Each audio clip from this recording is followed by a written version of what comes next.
I had always believed Rome made men unbreakable.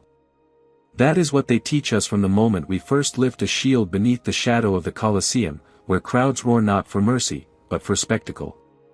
Strength, discipline, duty, these are the pillars of a Roman life, as firm as the stones of the Roman Forum where laws are spoken and fates are decided. I built myself upon those pillars. In war, I was iron. In Rome, I was a servant of order. And at home, I believed I was a husband. For years, I marched under the eagle of the Roman Empire, carrying its will into lands that feared our name. Gaul, Germania, Judea, it did not matter. The enemies changed, but the purpose did not. Rome endures. Rome commands. Rome takes. And I obeyed. Through mud and blood, I held on to one thought that was not Rome. Her. My wife. She was the quiet space between battles, the memory that softened the edges of steel and death. When I stood in formation, shield locked, I imagined her waiting beneath the painted walls of our villa, far from the chaos of the legions. I thought that was enough. I was wrong. The first sign came not from her, but from my men. Soldiers are crude, but they are not subtle. Whispers travel faster than arrows in a Roman camp. I heard my name spoken differently. Not with respect, but with hesitation. A centurion notices such things. At first, I dismissed it. Idle talk. The kind that grows in the absence of war. But Rome teaches you to trust instinct, just as much as command. And something felt off. I returned home without warning. No herald. No message sent ahead along the great roads that stretch from Rome like veins through the empire, roads built so that nothing escapes its reach. Not even truth. The villa stood quiet beneath the fading light. Marble columns reflected the gold of the setting sun, reminding me of the temples near the Pantheon, where gods are honored but never questioned. I stepped inside. Silence. No servants. No movement. And then, her laughter. It echoed through the house like something sacred, and profane at the same time. I stopped. I had heard that laughter in my thoughts 1,000 times, carried it through battlefields and sleepless nights. But now it felt, like it no longer belonged to me. It belonged to this moment. To someone else. I stood before the door and felt something I had not felt in years. Fear. Not of death. Not of pain. But of truth. Still, I opened it. They turned. She first. Then him.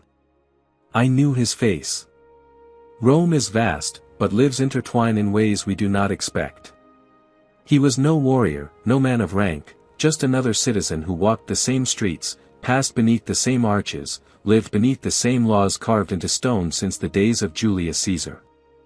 And yet he stood where I should have stood. Time slowed, like the moment before a charge. I looked at her. Is it true? My voice was calm. Controlled. The voice of command.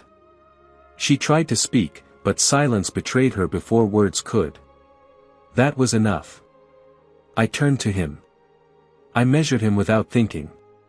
A habit carved into me through years of war. He would not last long in battle. His hands trembled. His stance was uncertain. And yet, he had done what no enemy had ever managed. He had taken something from me without drawing a sword. I could have killed him. It would have been simple. Rome would understand. Honor, they would say.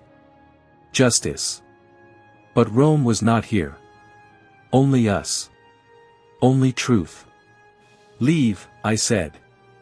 He obeyed faster than any soldier under my command. When he was gone, the silence returned, heavier now, like the weight of the great arches that tower over the streets of Rome, unyielding and eternal. Why? I asked. She wept. I waited, she said. For you. For years. Her words struck harder than any blade. You belong to Rome, she continued. Not to me. I thought of the Senate, of the endless commands, of the campaigns that never truly ended. I thought of how Rome demands everything, and leaves nothing behind. I had given it willingly. Proudly. Blindly. I fought for us, I said. But even as I spoke, I knew it was not true. No, she said softly. You fought for them. For Rome. For the empire that builds monuments like the Colosseum and fills them with blood. For the power that stands eternal while the lives within it crumble unnoticed. I removed my armor. Piece by piece.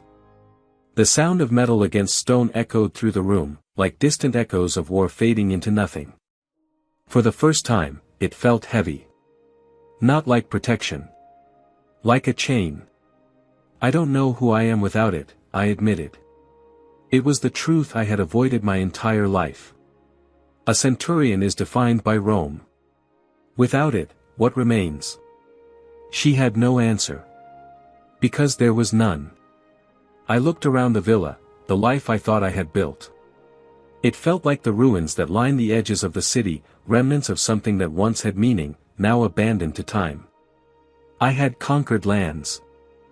Led men. Survived battles that should have ended me.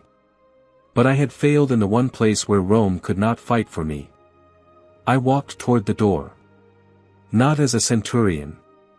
Not as a servant of the empire. Just as a man who finally understood that even Rome, eternal, unyielding Rome, cannot protect you from losing what you chose to leave behind.